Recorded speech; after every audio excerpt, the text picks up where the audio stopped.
विश्वासी बनने के कुछ वर्ष बाद मुझे अगुवा के पद के लिए चुना गया। मैं सच में परमेश्वर का आभारी था कि उसने मुझे इतना बड़ा कार्यभार सौंपा। मैंने कलीसिया का कार्य अच्छे ढंग से करने की ठान ली। मैंने दिन रात मेहनत की, मशीन की तरह काम किया। परमेश्वर के मार्गदर्शन के कारण कलीसिया का कार्य फलने फूलने लगा। परमेश्वर का धन्यवाद। त्याग करने, परमेश्वर के लिए खपने और कुछ व्यावहारिक समस्याएं सुलझाने की मेरी काबिलियत देखकर भाई बहन मुझे आदर से देखते थे। एक बार एक सभा में मैंने अपने अगुवा को यह कहते सुन लिया कि कर्तव्य के प्रति मेरे दृष्टिकोण से लाभ हुआ है। मैं रोमांचित हो उठा। इस बात ने मुझे और भी प्रोत्साहित किया। सहकर्मियों के साथ बैठकों में मैं दूसरे भाई बहनों को अपने काम के अनुभवों के बारे में बताता और उनके समर्थन के भाव देखकर मन ही मन खुश हो जाता। मुझे लगा मैं कलीसिया का एक ऐसा प्रतिभाशाली व्यक्ति हूं जिसे हटाया नहीं जा सकता। जब सुसमाचार का कार्य बढ़ने लगा तो भाई बहनों ने सिफारिश की कि हाल में बनी कलीसियाओं की मदद के लिए मुझे दक्षिण जाना होगा। मुझे लगा कि इन कलीसियाओं के अभी बने होने के कारण वहां के काम में यकीनन बहुत सी समस्याएं होंगी, तो मेरे लिए व्यावहारिक कार्य पर ध्यान देना अहम होगा ताकि परमेश्वर को मैं निराश न करूं। इसके अलावा मेरा अनुमान था कि अच्छा काम करने पर शायद मुझे अधिक महत्वपूर्ण पद के लिए विकसित किया जाए। वहां जाने के बाद भले ही मेरे कर्तव्य में ढेरों चुनौतियां आईं, जैसे बोलियों और जीवन शैलियों की, काफी समय यात्रा में बिताने की वगैरह, फिर भी मैं पीछे नहीं हटा।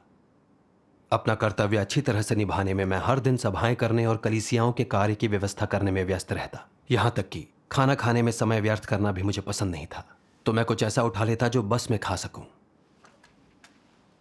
लगभग 1 साल ऐसे बिताने के बाद उन काम के क्षेत्रों में खासा सुधार दिखा जिनकी जिम्मेदारी मेरी थी। परमेश्वर का धन्यवाद। मेरे साथ ही दक्षिण क्षेत्र में काम करने आई बहन झांग ने मुझे सराहते हुए कहा, आपके काम के बहुत अच्छे परिणाम मिल रहे हैं। मेरा काम तो आपके काम के आसपास भी नहीं।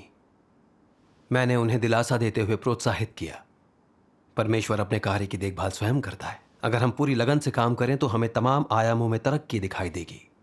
मेरे होठों पर तो यही शब्द थे, मगर मैं मन ही मन खुश था।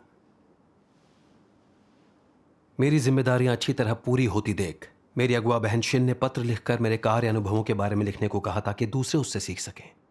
मैं और भी ज्यादा दम्भी हो गया। मुझे लगने लगा कि मैं और भी महत्वपूर्ण कार्यों के लिए प्रशिक्षण योग्य उम्मीदवार बन चुका हूं। मैं कलीसियाओं का एक आधार स्तंभ हूं। इसके बाद जल्दी ही बहन शिन ने हमें उनके साथ काम करने के लिए एक और अगुआ चुनने को कहा। यह सुनकर मैं रोमांचित हो उठा। सोचने लगा कि मैं इस क्षेत्र में साल भर से कार्यरत हूं, पूरे समय बढ़िया काम करता रहा हूं, इसलिए वह पद मेरा ही होगा। फिर 15 दिन बाद एक सभा में मुझे देखकर अचरज हुआ कि अगुआ के रूप में बहन वांग को चुना गया था। यह समाचार सुनकर मेरा दिल डूबने लगा कि मेरे साथ गलत हुआ है। बहुत सी शिकायतें मन में भर गईं। ये सारी भावनाएं सामने आ गईं। मैंने सोचा, बहन वांग कैसे बन सकती हैं? उनके काम के परिणाम तो औसत रहे हैं। मेरे बदले वे कैसे चुनी जा सकती हैं? क्या मैंने पहले ही बहुत बड़ी कीमत नहीं चुकाई है, या मैंने अपने कर्तव्य में पहल नहीं की है? मैंने कई मौकों पर कलीसिया में उठने वाली मुश्किलों और समस्याओं को सुलझाने के लिए देर रात तक काम किया है। अनगिनत बार मैं बीमार होने के बावजूद काम पर गया हूं। मैंने न सिर्फ अपनी जिम्मेदारियों का ख्याल रखा है, बल्कि अगुआ के कार्य में भी मदद की है। इस सब में खपने के बावजूद अगर मुझे अगुआ के रूप में नहीं चुना जा सकता तो भविष्य में मेरा क्या होगा? अगर बात ऐसी है तो अपना कर्तव्य निभाने के लिए मैं क्यों मरता रहूं?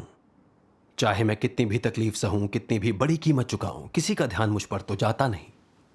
जब बहन शिन ने गौर किया कि सभा के बाद मेरा चेहरा बहुत उतरा हुआ है, तो उन्होंने मुझसे पूछा कि मैं किस सोच में हूं।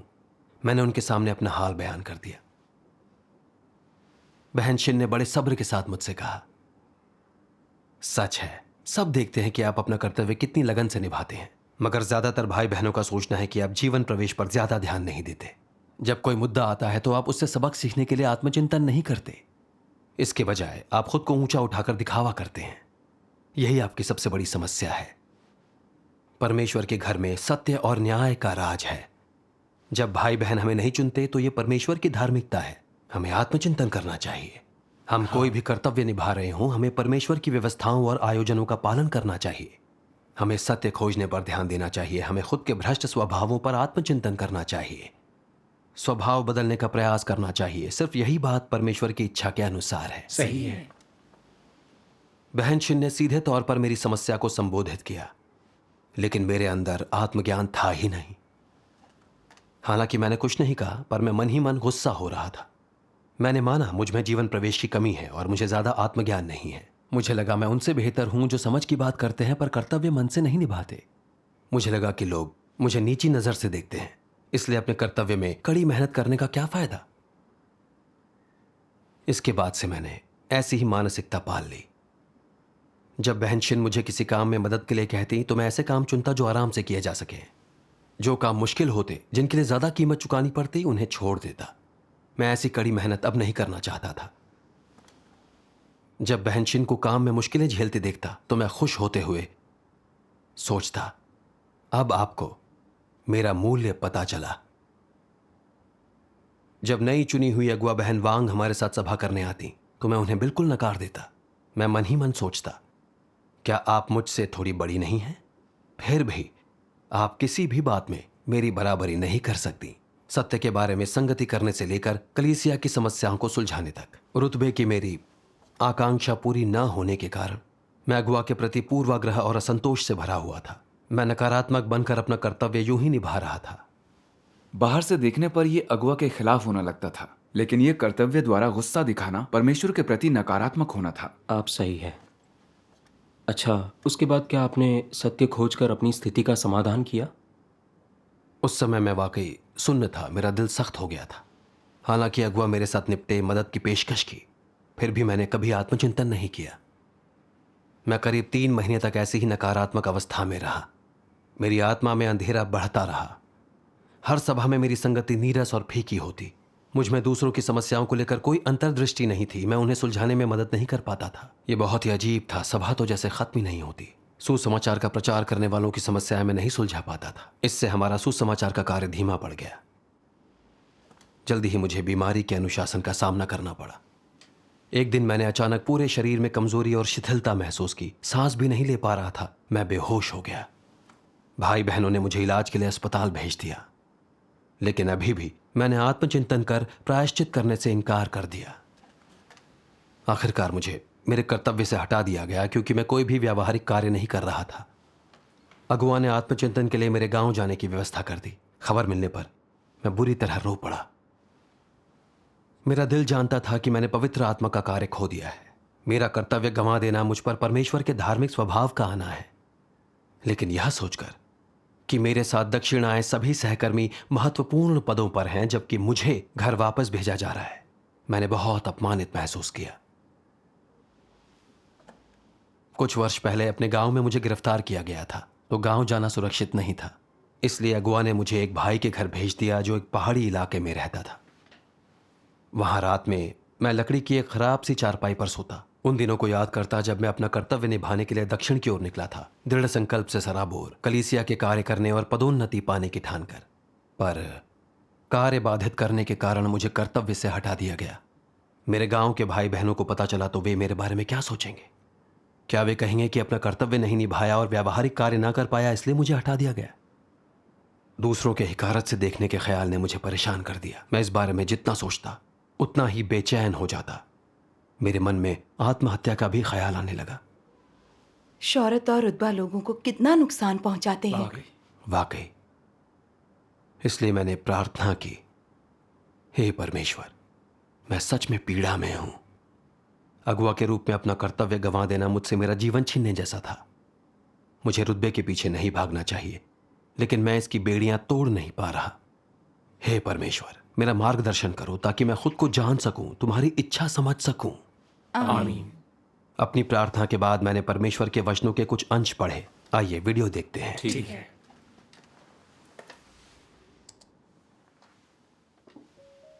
सर्वशक्तिमान परमेश्वर कहते हैं, जब तुम आज के मार्ग पर चलते हो तो किस प्रकार का अनुगमन सबसे अच्छा होता है?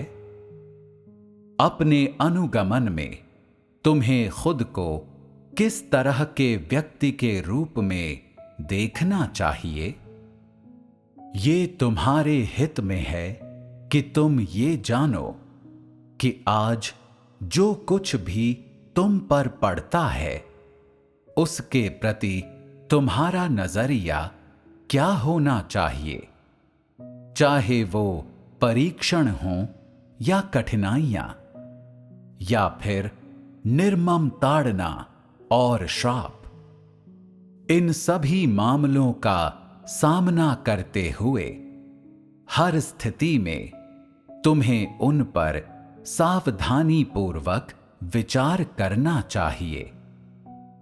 तुम नहीं जानते कि अपने वातावरण के अनुसार कैसे ढलना है, और ऐसा प्रयास करने के इच्छुक तो और भी कम हो, क्योंकि तुम इस बार बार की और अपनी दृष्टि में निर्मम ताड़ना से कुछ भी हासिल करने के लिए तैयार नहीं हो। तुम न तो खोज करने का प्रयास करते हो और न ही अन्वेषण करने का, बस अपने भाग्य के आगे नतमस्तक हो जाते हो, चाहे वो तुम्हें जहां भी ले जाए। जो बातें शायद तुम्हें बर्बर ताड़ना के कार्य लगें, उन्होंने तुम्हारा दिल नहीं बदला, न ही उन्होंने तुम्हारे दिल पर कब्जा किया है। इसके बजाय उन्होंने तुम्हारे दिल में छुरा घोंपा है। तुम इस क्रूर ताड़ना को इस जीवन में सिर्फ अपने दुश्मन की तरह देखते हो, और इसलिए तुमने कुछ भी हासिल नहीं किया है। तुम इतने दंभी हो। शायद ही कभी तुम मानते हो कि तुम इस तरह के परीक्षण अपने घिनौनेपन के कारण भुगतते हो। इसके बजाय तुम खुद को बहुत अभागा समझते हो, और तो और कहते हो कि मैं हमेशा तुम्हारी गलतियां निकालता रहता हूं। आज जब चीजें इस मुकाम पर पहुंच गई हैं जो मैं कहता और करता हूं, इसके बारे में वास्तव में तुम कितना जानते हो? ऐसा मत सोचो कि तुम एक स्वाभाविक रूप से जन्मी विलक्षण प्रतिभा हो, जो स्वर्ग से थोड़ी ही निम्न किंतु पृथ्वी से कहीं अधिक ऊंची है। तुम किसी भी अन्य से ज्यादा होशियार होने से बहुत दूर हो। यहां तक कि ये भी कहा जा सकता है कि पृथ्वी पर जितने भी विवेकशील लोग हैं, उनसे तुम्हारा कहीं ज्यादा मूर्ख होना बड़ा प्यारा है, क्योंकि तुम खुद को बहुत ऊंचा समझते हो और तुम में कभी भी हीनता की भावना नहीं रही। मानो तुम मेरे कार्यों की छोटी से छोटी बात पूरी तरह समझ सकते हो। वास्तव में तुम ऐसे व्यक्ति हो जिसके पास विवेक की मूलभूत रूप से कमी है, क्योंकि तुम्हें इस बात का कुछ पता नहीं है कि मेरा इरादा क्या करने का है, और उससे भी कम तुम्हें इस बात की जानकारी है कि मैं अभी क्या कर रहा हूं, और इसलिए मैं कहता हूं कि तुम जमीन पर कड़ी मेहनत करने वाले किसी बूढ़े किसान के बराबर भी नहीं हो। ऐसा किसान जिसे मानव जीवन की थोड़ी भी समझ नहीं है और फिर भी जो जमीन पर खेती करते हुए अपना पूरा भरोसा स्वर्ग के आशीषों पर रखता है। तुम अपने जीवन के संबंध में एक पल भी विचार नहीं करते। तुम्हें यश के बारे में कुछ नहीं पता और तुम्हारे पास आत्मज्ञान तो बिल्कुल नहीं है। तुम इतने सर्वोत्कृष्ट हो। आमीन। तुम लोगों की खोज में तुम लोगों की बहुत सी व्यक्तिगत अवधारणाएं, आशाएं और भविष्य होते हैं। वर्तमान कार्य तुम लोगों की हैसियत की अभिलाषा और तुम्हारी अनावश्यक अभिलाषाओं से निपटने के लिए है। आशाएं, हैसियत और अवधारणाएं सभी शैतानी स्वभाव के उत्कृष्ट प्रतिनिधित्व हैं। अपनी संभावनाओं और नियति को एक किनारे रखना तुम्हारे लिए मुश्किल है। अब तुम लोग अनुयायी हो और तुम लोगों को कार्य के इस स्तर की कुछ समझ प्राप्त हो गई है। हालांकि तुम लोगों ने अभी तक हैसियत के लिए अपनी अभिलाषा की उपेक्षा नहीं की है। जब तुम लोगों की हैसियत ऊंची होती है तो तुम लोग अच्छी तरह से खोज करते हो, किंतु जब तुम्हारी हैसियत निम्न होती है तो तुम लोग अब और खोज नहीं करते हो। हैसियत के आशीष हमेशा तुम्हारे मन में होते हैं। ऐसा क्यों है कि अधिकांश लोग अपने आप को नकारात्मकता से नहीं हटा सकते हैं? क्या उत्तर हमेशा निराशाजनक संभावनाओं के कारण नहीं है? जितना अधिक तू इस तरह से तलाश करेगी, उतना ही कम तू पाएगी। हैसियत के लिए किसी व्यक्ति की अभिलाषा जितनी अधिक होगी, उतनी ही गंभीरता से उसके साथ निपटा जाना होगा। उतने ही अधिक बड़े शुद्धिकरण से उसे अवश्य गुजरना होगा। इस तरह के लोग व्यर्थ हैं। उसके द्वारा इन चीजों को पूरी तरह से छोड़ दिए जाने के उद्देश्य से उसके साथ पर्याप्त रूप से निपटा और उसका ठीक से न्याय अवश्य किया जाना चाहिए। यदि तुम लोग अंत तक इस तरह से अनुकरण करते हो तो तुम लोग कुछ भी नहीं पाओगे। जो लोग जीवन का अनुकरण नहीं करते हैं, वे रूपांतरित नहीं किए जा सकते हैं। जिन्हें सच्चाई की प्यास नहीं है, वे सच्चाई को प्राप्त नहीं कर सकते हैं। तू व्यक्तिगत रूपांतरण का अनुकरण करने और प्रवेश पर ध्यान केंद्रित नहीं करती है, बल्कि इसके बजाय तू हमेशा उन अनावश्यक अभिलाषाओं और उन चीजों पर ध्यान केंद्रित करती है जो परमेश्वर के लिए तेरे प्रेम को बाधित करती हैं और तुझे उसके करीब आने से रोकती हैं। क्या वे चीजें तुझे रूपांतरित कर सकती हैं? क्या वे तुझे राज्य में ला सकती हैं? आमीन। ये वचन तो हमारी ही हालत बता रहे हैं। परमेश्वर के न्याय के वचन सीधे दिल पर लगे और मेरी हालत को उजागर कर दिया। मैंने याद किया कि किस तरह अगुआ के पद के लिए चुने जाने और अपने काम में थोड़ी सफलता हासिल करने के बाद मुझे लगा मैं कोई विशेष व्यक्ति हूँ, कलीसिया का एक आधार स्तंभ हूँ। मैं उस दिन का इंतजार करता जब मुझे ऊपर चढ़ने का मौका मिलेगा। मैं और अधिक कलीसियाओं की अगुवाई कर सकूंगा और भाई बहनों के आदर का पात्र बन सकूंगा।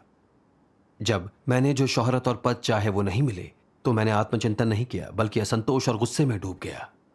लगा जैसे मेरे सभी प्रयास बेकार हो गए हैं।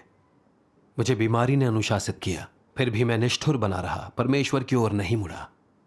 अपने कर्तव्य से बर्खास्त किए जाने के बाद भी मैं सोचता रहा। मैं महत्वाकांक्षा, रुतबे की अपनी चाहत से मदहोश था। इसने मेरी अंतरात्मा को कलंकित कर दिया था। मैंने उचित विवेक और इंसानियत पूरी खो दी थी। स्वर्ग पर भरोसा करने वाले किसानों को पता होता है कि वे भाग्य भरोसे हैं, वे स्वर्ग की इच्छा के आगे समर्पण कर देते हैं, मगर मुझ में बिल्कुल आत्मज्ञान नहीं था। मैं आज्ञाकारी होते हुए अपने स्थान से कर्तव्य नहीं निभा रहा था। इसके बजाय मैं हमेशा परमेश्वर द्वारा खींचे गए दायरे से बाहर आने, बड़ा अगुआ बनने और प्रशंसा पाने की अपनी महत्वाकांक्षा पूरी करने के पीछे भागता रहा। क्या यह ठीक महादूत की प्रकृति नहीं थी? हाँ। जब प्रभु यीशु पृथ्वी पर कार्य करने आया तो वह विनम्र था, छिपा हुआ था। उसने कभी भी रुतबे का दावा नहीं किया जो उसे मिल सकता था। उसने पापियों के साथ भोजन किया, झुककर शिष्यों के पांव भी धोए।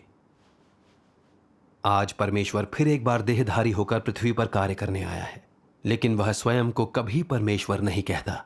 वह चुपचाप सत्य व्यक्त करता है, लोगों के जीवन के लिए पोषण देता है। लेकिन मैं तो प्रशंसा पाना चाहता था, क्योंकि मैंने थोड़ा बहुत हासिल कर लिया था। मैंने यह मानने का साहस भी किया कि मुझे बाकी सबसे बिल्कुल ऊपर होना चाहिए और अगुवाई का पद मेरी ही थैली में है। जब मुझे नहीं चुना गया तो मैं बेहद निराश हो गया, नकारात्मक और विरोधी हो गया। घमंड से मैंने सारी समझ ही खो दी। मैं इतना बेशर्म था। मेरा व्यवहार मुझे किसी दूसरे इंसान के खिलाफ नहीं, बल्कि परमेश्वर के खिलाफ कर रहा था। मैं सीधे परमेश्वर से प्रतिरोध कर रहा था। मैंने बहुत समय तक उसके स्वभाव का अपमान किया। सही है। बर्खास्त किया जाना मेरे लिए परमेश्वर का धार्मिक न्याय था। यह मेरे रुतबे की लालसा से निपटने के लिए था, वरना मेरा निष्ठुर दिल कभी भी नहीं जागता। सही है। हाँ, परमेश्वर के अनुशासन और उसकी काट छांट के बिना, उसके द्वारा न्याय पाकर उजागर हुए बिना हम खुद को नहीं समझ सकेंगे। सच है। सच है। फिर मैंने परमेश्वर के वचनों के 2 और अंश पढ़े। मैं पढ़ता हूं। ठीक है। मैं उन सबको सजा दूंगा जिन्होंने मेरे क्रोध को भड़काया। मैं उन सभी जानवरों पर अपने कोप की संपूर्णता को बरसाऊंगा जिन्होंने कभी बराबरी में मेरे बगल में खड़े होने की कामना की थी, फिर भी मेरी आराधना या मेरा आज्ञा पालन नहीं किया। मेरी छड़ी जिससे मैं मनुष्य को मारता हूं, वह उन जानवरों पर टूट पड़ेगी जिन्होंने कभी मेरी देखभाल और जो रहस्य मैंने बोले उनका आनंद लिया था, और जिन्होंने कभी मुझसे भौतिक आनंद लेने की कोशिश की थी। मैं ऐसे किसी भी व्यक्ति को क्षमा नहीं करूंगा जो मेरा स्थान लेने की कोशिश करते हैं। मैं उनमें से किसी को भी नहीं छोड़ूंगा जो मुझसे खाना और कपड़े हथियाने की कोशिश करते हैं। फिलहाल तो तुम सब नुकसान से बचे हुए हो और मुझसे मांगने में हद से आगे बढ़ जाने के कारण असफल हो जाते हो। जब कोप का दिन आ जाएगा तो तुम मुझसे और अधिक नहीं मांगोगे। उस समय मैं तुम लोगों को जी भरकर चीजों का आनंद लेने दूंगा। मैं तुम सबके चेहरों को मिट्टी में घुसा दूंगा और तुम सब फिर दोबारा कभी भी उठ नहीं पाओगे। आमीन। क्या अगला अंश मैं पढ़ूं? जरूर। कुछ कलीसियाओं की अगुवाई करके कुछ लोग अहंकारी हो जाते हैं। सोचते हैं उनके बिना परमेश्वर का घर काम नहीं कर सकता, परमेश्वर को उनसे विशेष व्यवहार करना चाहिए। वास्तव में उनका दर्जा जितना ऊंचा होता है, परमेश्वर से उनकी मांगें उतनी ही ऊंची होती हैं। जितना अधिक वे सिद्धांतों को समझते हैं, उनकी मांगें उतनी ही अधिक रहस्यमय और ऊंची होती हैं। वे अपने मुंह से तो कुछ नहीं कहते, लेकिन उनके दिल में यही छिपा होता है जिसका पता लगाना आसान नहीं होता। इस बात की पूरी संभावना रहती है कि कभी ना कभी उनकी शिकायतें और प्रतिरोध फूटकर सामने आएंगे। ये और अधिक परेशान करता है। ऐसा क्यों होता है कि लोग जितने अधिक धार्मिक अगुआ और बड़ी हस्ती बनते हैं, वे उतने ही अधिक खतरनाक मसीह विरोधी होते हैं? क्योंकि जितनी अधिक उनकी हैसियत, उतनी ही अधिक उनकी महत्वाकांक्षा होती है। जितना अधिक वे सिद्धांतों को समझते हैं, उतने ही अहंकारी हो जाते हैं। हाँ। यदि परमेश्वर में अपनी आस्था में तुम सत्य का अनुसरण न करके हैसियत का अनुसरण करते हो तो तुम खतरे में हो। आमीन। परमेश्वर के इन वचनों को पढ़ने के बाद मुझे रुतबे के पीछे भागने के सार और परिणामों का पता चला, जिससे मैं डर गया। जब मैंने अपने कर्तव्य में कुछ हासिल कर लिया और कुछ कलीसियाओं के कार्य का प्रभारी बना, तो मैं भूल गया कि मेरा स्थान क्या है। ढीठ होकर और ऊंची प्रतिष्ठा का लालच करने लगा कि ज्यादा लोगों के प्रबंधन से लोग मुझे अधिक सराहेंगे और मेरा अनुसरण करेंगे। मैं परमेश्वर के चुने हुए लोगों को उससे छीनने की कोशिश कर रहा था, जो कि उसके स्वभाव का अपमान करता है। हाँ, इसने मुझे व्यवस्था के युग की याद दिलाई, जब कोरह और दातान के दल ने मूसा की अगुवाई की खिलाफत कर उसका स्थान हथियाने की कोशिश की थी। परमेश्वर ने पृथ्वी को चीर दिया और वे दोनों निगल लिए गए। फिर अनुग्रह के युग में यहूदी फरीसियों, महायाजकों और शास्त्रियों ने एक व्यक्ति का धर्मांतरण करने के लिए पूरे थल और समुद्रों की यात्रा की। लेकिन जब प्रभु यीशु छुटकारे का कार्य करने आया, तो उन लोगों ने अपनी पूरी ताकत से अपने पदों को बचाया, प्रभु यीशु का प्रतिरोध किया, उसकी निंदा की। हाँ, आखिरकार उन लोगों ने उसे सूली पर चढ़वा दिया और परमेश्वर का शाप पाया। हाँ, इन बातों के बारे में विचार कर मैं समझा कि रुतबे के पीछे भागना वह रास्ता पकड़ना है जो परमेश्वर के विरुद्ध है। यह रास्ता नरक और तबाही की तरफ जाता है। सही है। उस पल मैं जमीन पर घुटने टेक कर प्रार्थना करते हुए फपक कर रो पड़ा। हे परमेश्वर, मैं अब खुद को तुम्हारा दुश्मन नहीं बनाना चाहता, बल्कि मैं सिर्फ आत्मचिंतन करना और प्रायश्चित करने लायक बनना चाहता हूं। आप मेरे लिए चाहे जैसे परिवेश की व्यवस्था करें, मैं बस एक सृजित प्राणी के स्थान से आपके सामने समर्पण करना चाहता हूं। आमीन। परमेश्वर का धन्यवाद। इस अनुभव के जरिए वो सब सीखना सच में अद्भुत है। हाँ, वाकई इस प्रकार की असफलताओं और बाधाओं के बिना हम में से कोई भी अपने गलत प्रयासों को समझ नहीं सकता, न ही अपनी असलियत समझ सकता है। अपनी भ्रष्टता पहचान कर काट छांट, निपटान और असफल होने के जरिए व्यवहारिक लाभ हासिल करना परमेश्वर का आशीष है। आमीन। परमेश्वर का धन्यवाद। इसके बाद आपने किस तरह अभ्यास किया और प्रवेश पाया? हमें हाँ, जरूर हमें बताएं। उसके बाद मैंने दिल लगाकर अपना कर्तव्य निभाया। मेरी मेजबानी कर रहे बुजुर्ग भाई सुसमाचार साझा करने के लिए मुझे ले गए। उस पूरे समय के दौरान उन लोगों ने मुझसे ढेरों सवाल किए, मगर मुझे उनसे जुड़े सत्यों की अच्छी समझ नहीं थी। ये देखकर कि मैं कितना अज्ञानी हूं, मैंने बड़ी शर्मिंदगी महसूस की। मैं पहले कुछ काम कर पाया, थोड़ी सफलता पा सका, तो सबको नीचा समझने लगा। मुझे लगा मैं महत्वपूर्ण पदों के लिए प्रशिक्षण पाऊंगा। फिर मैंने समझ लिया कि मैं खुद को स्पष्टता से नहीं देख पा रहा हूं। अगुवा का सबसे महत्वपूर्ण गुण होता है सत्य की समझ रखना और समस्याएं सुलझाना, मगर मैं तो सुसमाचार साझा करने के लिए सत्य से स्पष्टता से जुड़ नहीं पाता था। फिर भी अगुवाई के पद के लिए लड़ रहा था। कैसी बेतुकी बात थी। भाई बहनों का मुश्किलों और समस्याओं से सामना होने पर मैं ऊंचे सिद्धांतों के बारे में बात कर उन्हें थोड़ा प्रोत्साहित करता, मगर मैंने कभी भी जीवन प्रवेश में उनकी व्यावहारिक चुनौतियों को सुलझाने में मदद नहीं की। मैंने जान लिया, बिना सत्य हासिल किए व्यावहारिक कार्य मुश्किल है, भले ही वो ऊंचे पद पर हो। ऐसे लोग कलीसिया के कार्य में बाधा पैदा करेंगे और भाई बहनों के जीवन को नुकसान पहुंचाएंगे। मुझे लगा कि परमेश्वर ने मुझे वहां सुसमाचार फैलाने और नवागंतुकों का मार्गदर्शन करने के लिए नियुक्त किया है, ताकि मैं सत्य से बेहतर ढंग से युक्त हो सकूं और मेरी कमियां दूर हो जाएं। परमेश्वर की इच्छा को समझने के बाद मैं खुशी खुशी समर्पण कर सत्य में प्रवेश करने का अभ्यास करने को तैयार हो गया। कड़ी मेहनत के बाद मैं दर्शन के आयाम में हर प्रकार के सत्य से लैस हो गया और स्थानीय सुसमाचार कार्य धीरे धीरे और अधिक जीवंत हो गया। मैं हर दिन परमेश्वर के वचन खा पी रहा था, नए विश्वासियों के साथ भजन गा रहा था। मैंने सच में तृप्ति का अनुभव किया। परमेश्वर को उसके अनुग्रह और कृपा के लिए दिल से धन्यवाद दिया। परमेश्वर का धन्यवाद। बढ़िया। आस्था का अर्थ दृढ़ता से सत्य खोजना, परमेश्वर के न्याय और ताड़ना को स्वीकार करना है। बस यही सार्थक होता है। हाँ, आप सही हैं। उस पहाड़ी इलाके में 3 साल पलक झपकते ही बीत गए। फिर एक दिन मूसलाधार बरसात शुरू हो गई। मैं एक सभा से घर लौट रहा था। झमाझम बारिश हो रही थी, तेज हवाएं चल रही थीं। बड़ी मुश्किल से अपनी साइकिल को धक्का देकर उस उबड़ खाबड़ पहाड़ी रास्ते पर चलते हुए तेज बारिश के कारण मैं अपनी आंखें तक नहीं खोल पा रहा था। तब मुझे महसूस हुआ कि पहाड़ों पर सुसमाचार साझा करना बहुत कठिन है। मैं वहां करीब 3 साल से अपना कर्तव्य निभा रहा था और मैंने कुछ सबक सीखे थे, तो यहां से मेरा तबादला क्यों नहीं किया गया? जब दूसरे अपने कर्तव्य से बर्खास्त किए गए थे, तो उनके आत्मचिंतन करने, भ्रष्ट स्वभाव को जानने, प्रायश्चित करने के बाद उन्हें फिर से अगुवाई के पद दे दिए गए थे। इस दौरान मैंने आत्मचिंतन किया, लेकिन मुझे अगुवा का पद फिर से नहीं दिया गया। मैंने खुद के बारे में थोड़ी समझ भी हासिल कर ली थी। जो सत्य मैंने हासिल किए थे उनके चलते मैं कम से कम एक कलीसिया की अगुवाई तो कर ही सकता हूं। तो फिर मेरा तबादला क्यों नहीं हुआ? क्या मुझे सदा पहाड़ों पर ही सुसमाचार का प्रचार करते रहना होगा?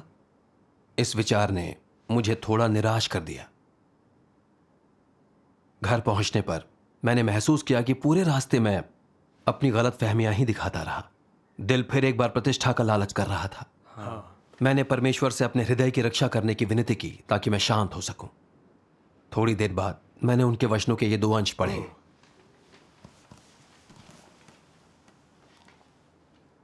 मनुष्य की सबसे बड़ी समस्या है कि वह बस अपने भाग्य और भविष्य की संभावनाओं की सोचता है और उनकी पूजा करता है, और मनुष्य उनके लिए परमेश्वर का अनुसरण करता है। वह परमेश्वर के प्रति अपने प्रेम की वजह से उसकी आराधना नहीं करता, और इसलिए मनुष्य पर विजय में मनुष्य के स्वार्थ, लोभ और ऐसी सभी चीजों से निपटकर उन्हें मिटा दिया जाना चाहिए जो उसके द्वारा परमेश्वर की आराधना में सबसे अधिक व्यवधान डालती हैं। ऐसा करने से मनुष्य पर विजय के परिणाम प्राप्त कर लिए जाएंगे। परिणाम स्वरूप मनुष्य पर विजय के पहले चरणों में यह जरूरी है कि मनुष्य की अनियंत्रित महत्वाकांक्षाओं और सबसे घातक कमजोरियों को शुद्ध किया जाए, और इसके माध्यम से परमेश्वर के प्रति मनुष्य के प्रेम को प्रकट किया जाए, और मानव जीवन के बारे में उसके ज्ञान को, परमेश्वर के बारे में उसके दृष्टिकोण को और उसके अस्तित्व के अर्थ को बदल दिया जाए। इस तरह से परमेश्वर के प्रति मनुष्य के प्रेम की शुद्धि होती है, जिसका तात्पर्य है कि मनुष्य के हृदय को जीत लिया जाता है। आमीन। मैं एक अंश पढ़ूं? जरूर। परमेश्वर तुम्हारे लिए एक वातावरण बनाता है, परिष्कृत होने के लिए बाध्य करता है, जिससे तुम अपनी खुद के भ्रष्टाचार को जान जाओ।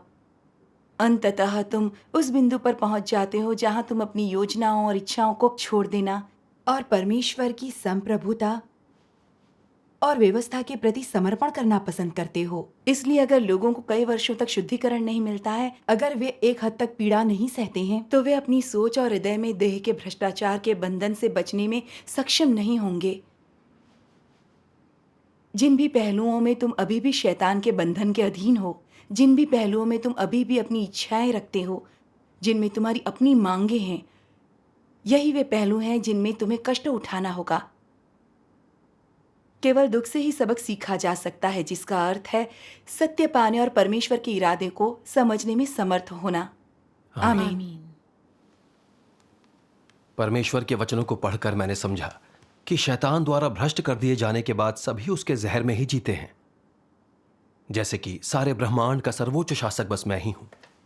आदमी ऊपर की ओर जाने के लिए संघर्ष करता है, पानी नीचे की ओर बहता है। जैसे एक पेड़ को छाल चाहिए, उसी तरह इंसान को इज्जत चाहिए, इंसान को हिम्मत और संकल्प के साथ दृढ़ता से जीना चाहिए आदि। मैं शोहरत का पीछा करते हुए इन शैतानी जहर के साथ जी रहा था। जब मैंने भाई बहनों की प्रशंसा पाई तो मुझे अपना काम करने की प्रेरणा मिली, लेकिन जब मैंने किसी को मुझसे आगे बढ़ते देखा, जब बात मेरे रुतबे पर आ गई, तो मैं ईर्ष्या करने लगा। जब मैंने पद गंवा दिया तो मैंने नकारात्मक होकर अपना कर्तव्य निभाना भी बंद कर दिया। परमेश्वर के घर के बारे में एक बार भी नहीं सोचा। क्या मेरा कोई जमीर या समझ थी? यह मेरे अंदर गहरे बैठा हुआ शैतान का जहर था। बिल्कुल।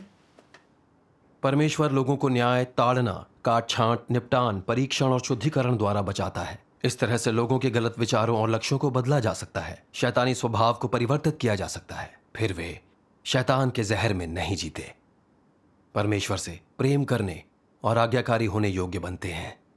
मनुष्य में परमेश्वर के कार्य का यही लक्ष्य है। आमीन। परमेश्वर ने मुझे उस मुश्किल पहाड़ी क्षेत्र में, जहां मेरे पास शोहरत हासिल करने का कोई मौका नहीं था, इसलिए नियुक्त किया ताकि मेरी महत्वाकांक्षाओं को उजागर किया जा सके। मेरे शैतानी स्वभाव को शुद्ध करने, मुझे इंसान की तरह जीने योग्य बनाने के लिए था, ताकि मैं दृढ़ता से एक सृजित प्राणी का कर्तव्य निभा सकूं और परमेश्वर की आराधना कर उसके सामने समर्पण कर सकूं। आमीन। आमीन। इस एहसास से मैं परमेश्वर के प्रति आभार से भर गया। मैंने उसके सामने सत्य को अच्छी तरह से खोजने, कभी भी शोहरत, लाभ और व्यर्थ की चीजों के पीछे न भागने का संकल्प लिया। आमीन। आमीन। परमेश्वर का धन्यवाद। बढ़िया। जब शोहरत और लाभ सिर उठाते तो आप किस प्रकार का अभ्यास करते और कैसे प्रवेश करते? हाँ, जरूर बताएं। उसके बाद कोई बात होती तो कभी कभार मैं इनके बारे में सोचने लगता, मगर मैं सत्य को खोजकर अपनी स्थिति को पलट देता। मुझे याद है एक बार कलीसिया ने मुझे एक सुसमाचार वीडियो के फिल्मांकन में भाग लेने का काम सौंपा। मैं सच में रोमांचित हो गया। फिल्मांकन में भाग लेते हुए परमेश्वर के अंत के दिनों के कार्य का गवाह बनकर मैंने बहुत गौरव महसूस किया। हाँ। लेकिन उसी समय मेरी भीड़ में अलग चमकने की चाहकुल बुलाने लगी। मैंने सोचा कि अगर दूसरे भाई बहनों ने वीडियो में मुझे अभिनय करते हुए देखा तो जरूर मुझे आदर से देखेंगे। लेकिन जब मैं फिल्मांकन स्थल पर गया तो वहां अगुआ की यह बात सुनकर मैं चौंक गया। फिलहाल बहुत ज्यादा हड़बड़ी है। मेजबानी का कार्य संभालने वाले उस भाई के साथ खाना बनाने और सफाई वगैरह के काम में लग जाइए। मेरे मन में बहुत प्रतिरोध जगा। मेजबानी के ये काम तो कलीसिया के कोई दूसरे भाई या बहन भी कर सकते हैं, तो फिर मैं ही क्यों? उत्तर और दक्षिण में मैंने अगुआ के रूप में सेवा की है। मुझे अगुवाई का कोई पद नहीं मिला, लेकिन क्या कोई ऐसा काम नहीं जो मेरे लायक हो? आश्चर्य है कि मुझे लगा दूसरे लोग मुझे ऐसे काम करते हुए देखकर मुझे नाकारा ही समझेंगे। क्या यह मेरी काबिलियत को जाया करना नहीं है? मेरे लिए यह बहुत निराशाजनक था, मगर अपने पुराने अनुभव के आधार पर मैं जानता था कि मुझे समर्पण करना चाहिए। मैंने जबरन इस काम को स्वीकार कर लिया। दूसरे भाई बहन एक के बाद एक फिल्मांकन के लिए वहां आए। मेरे गांव के बहुत से लोग उस फिल्म में अभिनय कर रहे थे, जबकि मैं उनके लिए खाना बना रहा था और फर्श साफ कर रहा था। मैंने अपमानित महसूस किया। तभी एक भावुक पल में एक छोटे भाई ने मुझे देखकर गर्मजोशी से कहा, जब आप एक अगुआ थे तो आप हमारी कलीसिया के कार्य के प्रभारी थे। उस समय मैं कुछ भी नहीं समझता था, मगर मुझे सभाओं में जाना अच्छा लगता था। आपने हमारे लिए जो सभाएं की वे मेरे लिए बहुत फायदेमंद थीं। उसकी बस यूं ही कही गई ये बात मेरे कानों को कड़वी लगी। मुझे लगा वह मेरा मजाक उड़ा रहा है। मेरा चेहरा जलने लगा कि धरती फटे और मैं उसमें समा जाऊं। दूसरी बार भाई बहनों ने शाम को देर रात तक फिल्मांकन किया। अगुआ ने कहा कि फिल्मांकन अगली सुबह जल्दी शुरू हो जाएगा। उन्होंने मुझे कमरों की सफाई के लिए ओवरटाइम करने को कहा। यह सुनकर मैं बहुत परेशान हो गया। मैंने सोचा कि आप सब लोग थक गए, आराम करेंगे, मगर मैं यहां आधी रात को सफाई करता रहूंगा जैसे कि मैं कोई नौकर हूं। दिन भर कड़ी मेहनत करने के बाद बाकी सबको आराम मिला, वो सो गए और इधर मैं सफाई कर रहा हूं। मुझे लगा मेरे साथ बहुत गलत हो रहा है। मैं सच में दुखी था, मानो मैं कोई अनाड़ी मजदूर हूं। लगा जैसे मेरी कोई इज्जत नहीं है। इससे बेहतर तो मैं पहले पहाड़ों में था, जहां कम से कम नए विश्वासी मेरी संगति का आनंद लेते थे और मेरे घमंड की भावना तृप्त थी। यहां तो ऐसा कुछ नहीं मिल रहा है। इसके बाद मैं सही हाल में नहीं था। मैं अनमने ढंग से खाना बना रहा था। हर भोजन या तो तीखा और ज्यादा नमक वाला या फीका और स्वादहीन बनाने लगा। किसी ने कुछ भी नहीं कहा, जैसा बना सबने बस खा लिया। मैंने खुद को वाकई दोषी अनुभव किया। मैं ऐसा भोजन कैसे बना सकता हूं? वे सब उसे कैसे खा सकते हैं? और उसी पल मेरे मन में एक विचार कौंधा। जब रुतबे की मेरी इच्छा पूरी नहीं हुई तो क्या मैं बस लापरवाही से काम नहीं कर रहा? सही है। मैंने इस पर सोच विचार किया और आत्मचिंतन किया। समझा कि बात यही थी। मैंने प्रतिरोधी और असंतुष्ट महसूस किया, क्योंकि मुझे लगा मेरा मूल्य नहीं समझा जा रहा। मैं अभी भी रुतबे की आराधना कर रहा था। हाँ। फिर आपने इस समस्या को कैसे सुलझाया? हाँ। उस समय मैंने परमेश्वर के वचनों का एक अंश पढ़ा। मैं आपको सुनाता हूं। ठीक है। इसलिए जैसा कि मैं आज जिस तरह तुम्हारा न्याय कर रहा हूं, अंत में तुम लोगों के अंदर किस तरह की समझ होगी। तुम लोग कहोगे कि यद्यपि तुम लोगों की हैसियत ऊंची नहीं है, फिर भी तुम लोगों ने परमेश्वर के उत्कर्ष का आनंद तो लिया ही है। क्योंकि तुम लोग अधम पैदा हुए थे, इसलिए तुम लोगों की कोई हैसियत नहीं है, लेकिन तुम परमेश्वर के उत्कर्ष के कारण हैसियत प्राप्त करते हो। यह उसकी देन है। आमीन। आमीन। तुम लोगों को ऐसे प्रार्थना करनी चाहिए, हे परमेश्वर, चाहे मेरी हैसियत हो या ना हो, अब मैं स्वयं को समझती हूं। यदि मेरी हैसियत ऊंची है तो यह तेरे उत्कर्ष के कारण है, और यदि यह निम्न है तो यह तेरे आदेश के कारण है। सब कुछ तेरे हाथों में है। मेरे पास न तो कोई विकल्प है, न ही कोई शिकायत है। तूने निश्चित किया कि मुझे इस देश में और इन लोगों के बीच पैदा होना है, और मुझे पूरी तरह से तेरे प्रभुत्व के अधीन आज्ञाकारी होना चाहिए, क्योंकि सब कुछ उसी के भीतर है जो तूने निश्चित किया है। आमीन। मैं हैसियत पर ध्यान नहीं देती हूं। आखिरकार मैं मात्र एक प्राणी ही तो हूं। यदि तू मुझे अथाह गड्ढे में, आग और गंधक की झील में डालता है, तो मैं एक प्राणी से अधिक कुछ नहीं हूं। यदि तू मेरा उपयोग करता है तो मैं एक प्राणी हूं। यदि तू मुझे पूर्ण बनाता है मैं तब भी एक प्राणी हूं। यदि तू मुझे पूर्ण नहीं बनाता तब भी मैं तुझसे प्यार करती हूं, क्योंकि मैं सृष्टि के एक प्राणी से अधिक कुछ नहीं हूं। मैं सृष्टि के परमेश्वर द्वारा रचित एक सूक्ष्म प्राणी से अधिक कुछ नहीं हूं। सृजित मनुष्यों में से सिर्फ एक हूं। तूने ही मुझे बनाया है और अब तूने एक बार फिर मुझे अपने हाथों में अपनी दया पर रखा है। मैं तेरा उपकरण और तेरी विषमता होने के लिए तैयार हूं, क्योंकि सब कुछ वही है जो तूने निश्चित किया है। कोई इसे बदल नहीं सकता। सभी चीजें और सभी घटनाएं तेरे हाथों में हैं। आमीन। जब वह समय आएगा तब तू हैसियत पर ध्यान नहीं देगी, तब तू इससे छुटकारा पालेगी। तभी तू आत्मविश्वास से, निर्भीकता से खोज करने में सक्षम होगी, और तभी तेरा हृदय किसी भी बंधन से मुक्त हो सकता है। एक बार लोग जब इन चीजों से छूट जाते हैं तो उनके पास और कोई चिंताएं नहीं होती। आमीन। परमेश्वर के वचनों पर विचार करने से मेरा दिल उजाले से भर गया। पतरस का प्रयास एक सृजित प्राणी का कर्तव्य निभाने का था। वह परमेश्वर से प्रेम कर उसे संतुष्ट करना चाहता था। परमेश्वर के प्रति उसकी आज्ञाकारिता संपूर्ण थी और उसने उसके आयोजनों का अनुसरण किया। आखिरकार परमेश्वर के शानदार गवाह के रूप में सेवा करते हुए उसे सूली पर भी चढ़ा दिया गया। बिल्कुल। अपनी बात कहूं तो परमेश्वर मेरे भीतर बहुत काम कर रहा था। उसकी इच्छा थी कि मैं अपने स्थान पर रहूं, सत्य को खोजने और अपना कर्तव्य अच्छे ढंग से निभाने के लिए एक आज्ञाकारी सृजित प्राणी बनूं, अपना भ्रष्ट शैतानी स्वभाव त्याग दूं और सच्चे दिल से परमेश्वर को समर्पित हो जाऊं। एक सृजित प्राणी को यही प्रयास करना चाहिए। आमीन। आमीन। हाँ, परमेश्वर के घर में चाहे हम सुसमाचार साझा करें, अगुवाई करें या मेजबानी, यह सब एक सृजित प्राणी का कर्तव्य निभाना है। इनमें कोई भी ऊंचा या नीचा रुतबा नहीं। सही है। सही है। कर्तव्य चाहे किसी भी प्रकार का हो, सुसमाचार कार्य के लिए अपना सब कुछ देकर अपनी भूमिका निभानी चाहिए। अगर हम दिल लगाकर कोई कसर छोड़े बिना काम करते हैं तो परमेश्वर संतुष्ट होता है। आमीन। अगुआ ने मेरे लिए इन कामों की व्यवस्था की थी, क्योंकि इन्हें करना जरूरी था, इसलिए मुझे यही करना चाहिए था। सही है। ये वैसा ही है जैसे परिवार में बच्चे खाना बनाएं और सफाई करें। ये सब घरेलू काम है और कोई भी काम ऊंचे या नीचे रुतबे का नहीं होता। बिल्कुल। लेकिन मैंने उस काम को नीची नजर से देखा। ऐसा महसूस किया जैसे मुझे नीचे कर दिया गया हो, मेरे आदर और प्रतिष्ठा को कम कर दिया गया हो। मेरे मन में रोष और शिकायतें भरी हुई थीं। मुझ में जरा भी आज्ञाकारिता नहीं थी। मुझ में ज़मीर और समझ बिल्कुल भी नहीं थी। हाँ।